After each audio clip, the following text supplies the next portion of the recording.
Assalamualaikum warahmatullahi wabarakatuh. Ketemu lagi dengan Jijo Cipi. Kali ini menari episode 27. Temanya adalah berlatih ikhlas. Ikhlas itu murni, layaknya susu, ia tak tercampur oleh bahan-bahan lain. Jadi ikhlas tak akan pernah lepas dari niat, ya. Dan niat itu perkara hati. Dalam Islam kita diajarkan untuk selalu memasang niat dalam sekecil apapun perkara yang sedang kita lakukan. Agar jika niatnya lurus, maka dia akan berubah menjadi pahala. Nah, itu artinya dunianya kita dapatkan, akhiratnya pun telah ada tabungan. Diri ini bisa memasang niat untuk siapa saja. Sayangnya, segala sesuatu itu fana, memiliki banyak keterbatasan. Berharap pada yang fana berarti bersandar pada dinding yang rapuh dan pasti rubuh. Nah, ini perumpamaan yang sangat bagus ya. Karena seringnya kita melakukan sesuatu itu dengan niat selain untuk Allah. Nah, nggak bisa dipungkiri, pasti ada aja gangguannya untuk kita nggak bisa meluruskan niat untuk Allah semata.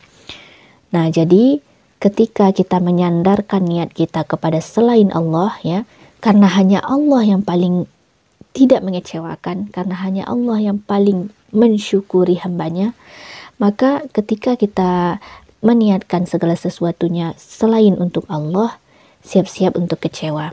Sama seperti sedang bersandar kepada bangunan yang sudah rapuh, maka siap-siap untuk kita terjatuh. Nah, maka hanya Allah lah yang sanggup melingkupi segala sesuatu. Hanya Allah yang tidak akan mengecewakan kita. Ketika kita mengejarnya, maka Dia tidak akan pernah menyia-nyiakan kita. Dan di sanalah letaknya niat kita luruskan, prasangka kita baikkan kepada Allah, karena di setiap kesenangan yang kita peroleh bisa ada kebaikan, dan di setiap kesusahan yang kita peroleh bisa ada keberkahan. Nah, tergantung niatnya bagaimana. Kalau niat kita murni karena Allah, insya Allah apapun yang terjadi kita akan bisa memperoleh manfaatnya. Penulis mengibaratkan niat yang tidak lurus itu seperti keran air yang tersumbat. Nah, jadi tidak lancar jalannya. Bisa jadi segala sesuatu yang kita lakukan itu akan ada aja halangannya, ada aja rintangannya, susah untuk dilakukan.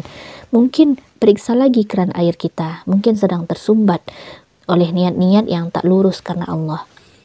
Nah, niat yang tak lurus ini banyak macamnya ya. Ada yang karena ingin dipuji orang, ada yang ingin merasa lebih dari orang lain, ada yang ingin menunjukkan bahwa dirinya hebat.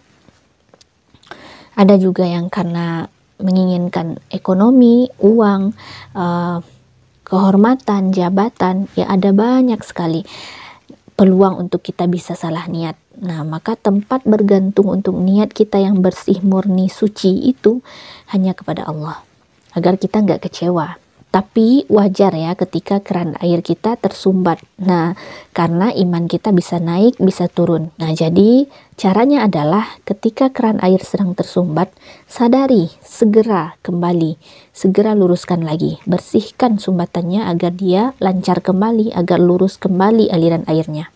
Ikhlas itu murni dan murni itu bersih. Sedang bersih itu ringan.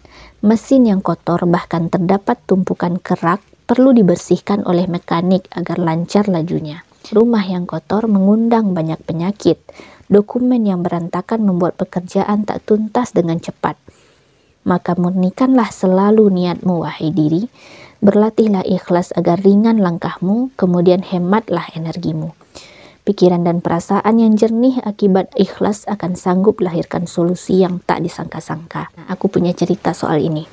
Biasanya setiap kali kehilangan barang ya, apakah barang itu hilang dengan sendirinya atau salah taruh atau dipinjam orang gak kembali, ketika aku masih memikirkannya ya, ketika aku masih mengingat-ingatnya, maka barang itu gak akan pernah ketemu. Biasanya kayak gitu. Dan ketika aku mulai lupa dan aku katakan pada diri, memang segitu jodohnya dengan barang itu, memang udah saatnya dia berpisah sama aku, ya udah nggak apa-apa, biarin aja, semoga nanti ada yang lebih baik gantinya gitu kan. Di saat udah ikhlas, udah lepas, nggak ada beban lagi, nggak teringat lagi, udah lupa, tiba-tiba barang itu pasti muncul lagi. pasti dia datang lagi dengan sendirinya. Apakah dia tiba-tiba ada di lemari, tiba-tiba diketemukan teman, atau dibalikin lagi sama yang meminjam. Ya intinya setiap barang-barang yang hilang ketika aku ikhlaskan, dia kembali lagi dengan sendirinya. Tapi ketika aku masih mengingat-ingat, belum lupa, belum ikhlas, dia nggak akan kembali. Coba deh, mungkin kamu bisa relate, mungkin kamu pernah juga merasakan hal yang sama. Maka mari kita mulai belajar untuk ikhlas. Dan ikhlas itu sangat berhubungan dengan niat, dan niat itu adanya di hati. Maka hati masing-masing kita yang memiliki, kita yang menguasai. Maka jangan pernah cepat menilai orang, karena hatinya kita nggak pernah tahu apa yang ada di dalam sana. Assalamualaikum warahmatullahi wabarakatuh.